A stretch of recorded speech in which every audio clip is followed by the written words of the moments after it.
అమ్మ నీకు ఇవాళ ఈ గోదావరి యొక్క ప్రత్యేకత చెప్తాను నీకు. ఈ గోదావరి గురించి తెలుసా నీకు? తెలియదు. ఏంటంటే ఈ గోదావరి ఏంటంటే ఎంత పవిత్రమైందంటే ఇక్కడ మనం పి గన్నవరంలో ఉన్నాం. ఈ పి గన్నవరం ప్రత్యేకత ఏంటి తెలుసా? ఇక్కడ డొక్కా సీతమ్మ గారు అని తెలుసు కదా, మనం చదువుకున్నాం ఇప్పుడు. డొక్కా సీతమ్మ గారు డొక్కా సీతమ్మ గారు పుట్టినూరు ఇది. ఇక్కడ ఆవిడ వచ్చిన వాళ్ళకల్లా లేదనకుండా ఉదయం సాయంత్రం మధ్యాహ్నం ఎప్పుడు పెడితే అప్పుడు భోజనం పెడతానే ఉండేది. అందుకనే ఆవిడ 6 తరాలైనా సరే ఈ రోజు కూడా డొక్కా సీతమ్మ గారి పేరు ఈ ప్రసిద్ధి చెందిన పి గన్నవరంలో ఇంత ప్రత్యేక చెందిన గోదావరి పక్కన ఆవిడ పేరు ప్రజ్వలం గెలిగిపోతుంది. అందుకే ఈ రోజు వరకు కూడా 6 తరాలైనా కూడా డొక్కా సీతమ్మ మహాతల్లి అని చెప్తున్నారు. ఇదే ఫస్ట్ టైం అన్నయ్య చూస్తుంది. ఇది 10 మందికి తెలియజేయాలని కోరుకుంటున్నాను. ఇది చూద్దాం రండి ఇంకా. ఓకే. ఇది తమిళనాడు బ్రిడ్జి అంది.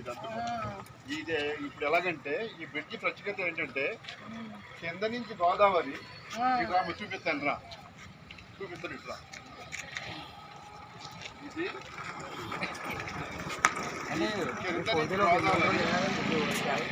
పైనుంచి కాలువ ప్రవహించేది. ఆ విధంగా బ్రిటిష్ వాళ్ళు దీన్ని డిజైన్ చేశారు. ఈ కాలం వల్ల కొన్ని వేల ఎకరం ఇక్కడ సస్యములుగా పండుద్ది.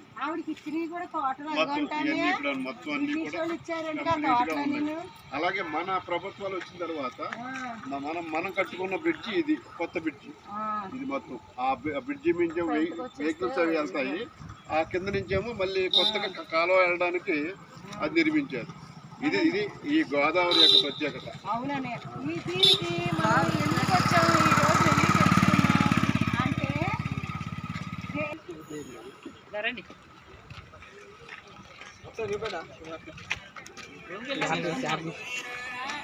ఒక్క నిమిషం మాట్లాడుకోండి.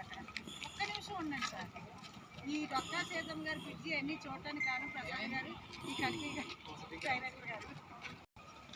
అది అన్నయ్య బ్రిటిష్ వాళ్ళు ఇచ్చారంట కదా.